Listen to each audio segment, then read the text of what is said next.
ඔයා දන්නවද රිදුණු තැන් සුව වෙන්න කාලයක් යනවා. ඔයාට දුකක් අසාර්ථකවීමක් හෝ සිත්‍රිදවීමක් ඇතිවුණාම ඒක නැවත සුව වෙන්න ටික කාලයක් යනවා. කවදහරි ඔයාට හිතුණු හැම දුකක්ම හැම අසාර්ථකත්වයක්ම ඔයාගේ හදවතේ ශක්තියක් බවට පරිවර්තනය වෙනවා. ඔයාගේ කඳුළු, ඔයාගේ අත්දැකීම්, සිත්‍රිදීම් සියල්ලම ඔයාගේ ශක්තියට පාඩමක්. හැම අසාර්ථක වීමක්ම ඔයාට කියන්නේ ඉවසිලිමත් වන්න නැවත නැවත උත්සාහ කරන්න කියලයි. ඔයා දිගටම උත්සාහ කරන විට ඔයාගේ අතුරුදහන් වන සිහින නැවත පෙනෙන්න ගන්නවා. ඔයාගේ උත්සාහය, ඔයාගේ කැපවීම, ඔයාගේ විශ්වාසය ඒ සියල්ල ඔයාගේ ජයග්‍රහණයේ පියවරක්.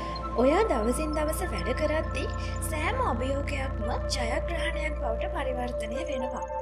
ඔයාගේ හදවතේ ශක්තිය, ඔයාගේ සතුට, ඔයාගේ ජයග්‍රහණ මේ සියල්ලම ඔයාගේ.